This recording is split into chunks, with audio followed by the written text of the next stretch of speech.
All right, ladies and gentlemen, it is time for your Smackdown review for September 29th, 2023. I thought it was like a middle of the pack show, real dull show for the most part outside of the bloodline stuff. And maybe you had a little bit of interest with Street Profits and Lashley. He wants to like toughen them up or whatever, make them like finish the job next time if they looks like they're gonna get another shot and they're gonna drag this thing out for a little while before they become a heel group. All right, let's get to it. First up, we got the Bloodline. They head out to the ring. Jimmy Uso, Solo Sikoa, and Paul Heyman. They say, Paul Heyman says, "We acknowledge our tribal chief. So do each and every one of you. Why? In his name, the second GOAT, the second greatest of all time, John Cena, took a beating at the hands of the Bloodline. And this is the Bloodlines version of the Zabruta film. No clue what that is. And then they showed a video recap from last week of them attacking AJ Styles in the back, and then they beat up Cena last week. And then Paul Heyman says John Cena's having transportation issues. Oh no, he's having travel issues. He's not gonna be on SmackDown tonight. AJ's not gonna be here either. He's in the hospital. And then Jimmy Uso puts his hand out like when Roman does for when he wants the wise man to put the microphone in his hand, and then he just yanks the mic out of Paul Heyman's hands. And Jimmy says, stay far away out of the Bloodline's business, John." And then out of nowhere, Carl Anderson shows up. He starts attacking Solo and Jimmy. And then Solo looks at Jimmy Uso. He says, "You better handle this, Uso, or I'll handle this for you." And then Jimmy says, "I got you, Uso." And then back from the break, Jimmy faces Carl Anderson. Carl Anderson had like a cut or a wound on his back, his lower back. Don't know how he got that during the match. And then Jimmy hit the Uso splash for the win. After the match, Solo Sokoa, he hit the Samoan spike of Carl Anderson. Then that Meechin girl, she comes out and she just slaps Jimmy right in the face as he goes to the ring to check on Carl Anderson. They got the slap. Oh no, they don't have the slap. He's down right there. And yeah, that pretty much ends that. So Jimmy real pissed off after that. We'll find out later what he's been doing. And backstage, we got a segment with Santos Escobar. He's being interviewed. He says he's focused. He's ready to face Ray. Ray's in for the fight of his life. And then we see a segment in the back. Bloodline's walking in the back. Jimmy just pushes some random WWE worker. And then another one, he told him, "Get on my face." And that was it for that. Next up, we got Grayson Waller. This dumb segment, man. Tonight his guest is Bobby Lashley, the Almighty. Bobby Lashley comes out there, says, "I made a mistake." He says it looks like it's back to the drawing board. Grayson Waller says, maybe you're looking for a team like Austin Theory and Grayson Waller, undefeated team." And then before he answers, Street Profits come out.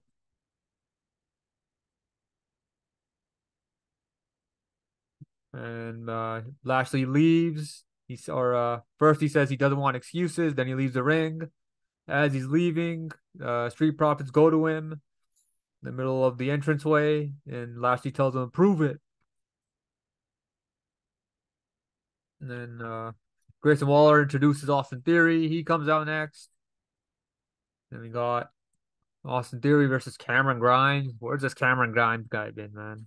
What a waste since he's been drafted to SmackDown. He feuded with Baron Corbin, and then he hasn't done anything. He hasn't been seen in weeks. Austin, this was like 2 minutes. Austin Theory crushes him. The A-Town down for the win. That Dragon Lee guy's in the crowd after the match. Austin Theory, he goes over to him because before his match with Cameron Grimes, Dragon Lee got like a video package or whatever that pissed off Theory. So now after the match, Austin Theory, he goes to shove Dragon Lee, and then Dragon Lee, he pushes him back. And that was it for that. Didn't really care about this. All right, backstage, we got a interview with Rey Mysterio. Says he grew up watching Santos Escobar's dad. He expects the best from Santos. I'm giving you the fight of your life. Pretty much it for that. Got another segment backstage. This time, Jimmy Uso. He beats up Adonis from Hit Row. And backstage officials, they try to restrain him. He, he tells the officials, I'm chilling, man. I'm chilling, Us. Solo puts Adonis through a table with the Uranagi. That was it for that. So, and Bloodline just beating up people, not even wrestlers, just beating up random people, whoever they find backstage. Don't give a damn. All right, next up, we got Rey Mysterio versus Santos Escobar for the U.S. title. Dragon Lee sitting in the front row, in the front there, and then Zelina Vega, she's also there. She didn't come out with any of Rey Mysterio or Santos Escobar within their entrances. She was already there like before, I guess. She must have made an entrance during the commercial. So she's out there just supporting both guys, I guess, regardless of who wins. Santos hit a crossbody over the top rope to Rey Mysterio on the outside. Santos hit a drop kick for a 2 count, and then Rey hit a crossbody to the outside on Santos. And then so all this is going down. They show another backstage segment with Jimmy Uso and Solo. They attack more WWE officials. That was it for that. So they're still beating up people. It's happened throughout the night. Santos hit a super kick, sending Rey to the outside. Then he hit a suicide dive. And then back in the ring, Santos Escobar hit a running double knee strike on Mysterio in the corner. And then Santos hit a tilt-a-whirl backbreaker. Rey hit the Hurricane Rana from the top rope. Rey went for the 619. Santos countered it. He caught him in midair. And then Rey set up Santos again for the 619. This time he hit the 619. Then he went for the frog splash. Santos moved out of the way. And then Santos, he had Rey on his back. He was setting up the Phantom Driver. Rey countered it. He reversed it into a pin. And he got the 3 count for the win. So Rey Mysterio retains his U.S. title. After the match, Rey puts his hand out for a handshake. And the Street Profits, they show up out of nowhere. Street Profits attack Rey Mysterio and Santos Escobar. And then Lashley comes out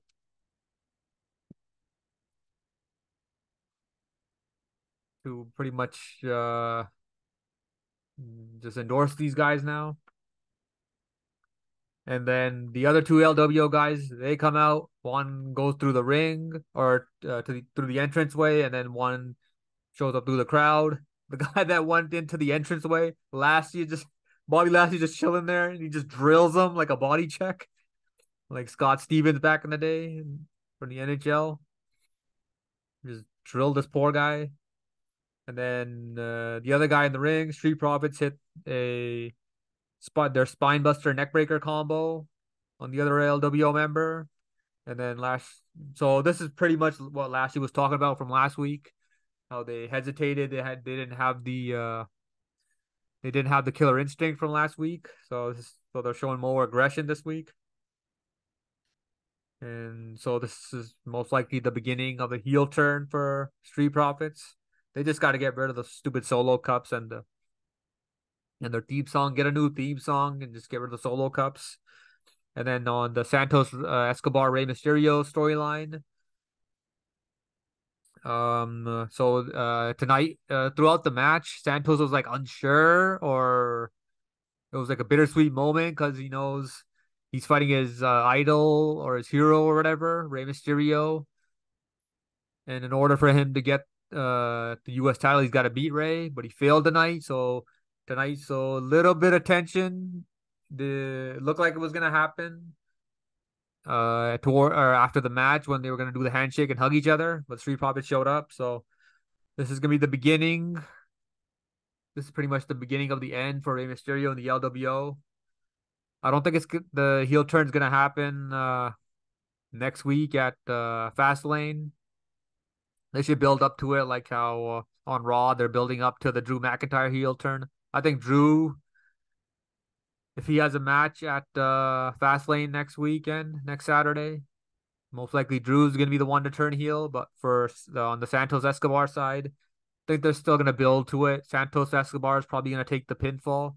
It's gonna be Rey Mysterio and Santos versus Street Profits. So most likely Santos Escobar is gonna take the pinfall, and then he's gonna start getting more pissed off, and they're gonna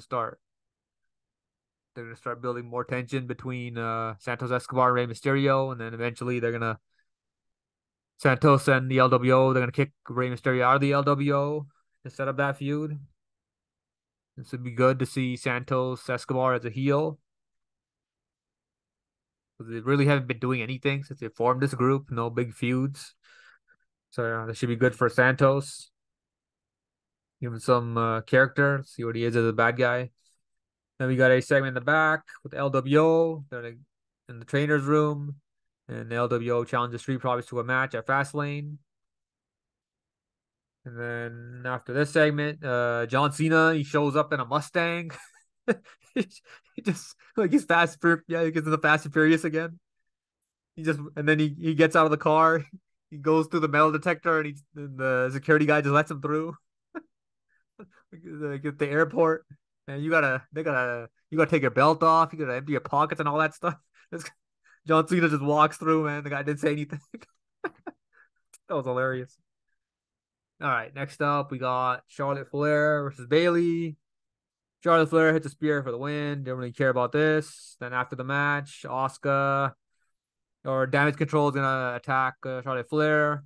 Asuka comes out to save her, and then Bayley just makes a match, triple threat. It's gonna be Charlotte Flair versus Asuka versus Io Sky for a triple threat match for the women's title at Fastlane next week. Yes, whatever.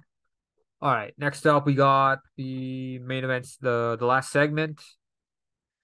John Cena heads down to the ring. He's got the contract in his hands. He says, the bloodline knocked me out. I don't have a partner. I can rip the contract. That leaves me two choices. I can rip the contract, or I can stand and fight. He says, if I don't find a partner, I will fight the bloodline by myself in a handicap match. And then bloodline comes out. Jimmy says, you're not making it to Fastlane, Oos. And then Cena knocks Jimmy off the apron. And then Jimmy hits a super kick while Cena was about to go for the AA. And then they put John Cena on the announce table right there. And then look, Jimmy's going up to the top rope, but then Solo says, get down, Oos, I got this. And Solo, he goes up, he wants to hit the splash on Cena through the announce table. But then we got the superstar, the megastar, LA Knight. Yeah. He makes the save, picks up the contract, where they fight off the bloodline. He hits his people's elbow, and then he grabs the contract from Cena. Or he picked up the contract, it was on the ground, and he signs it, and he hands the contract to Cena.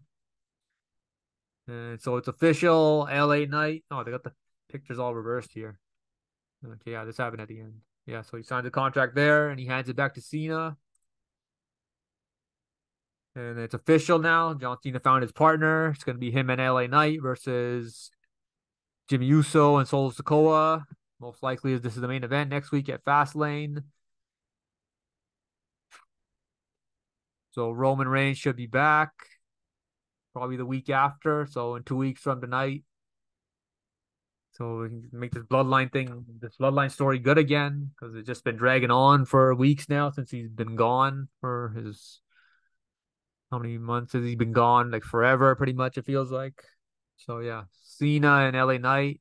they're most likely going to get the win versus Solo and Jimmy, barring interference from Paul Heyman or whoever.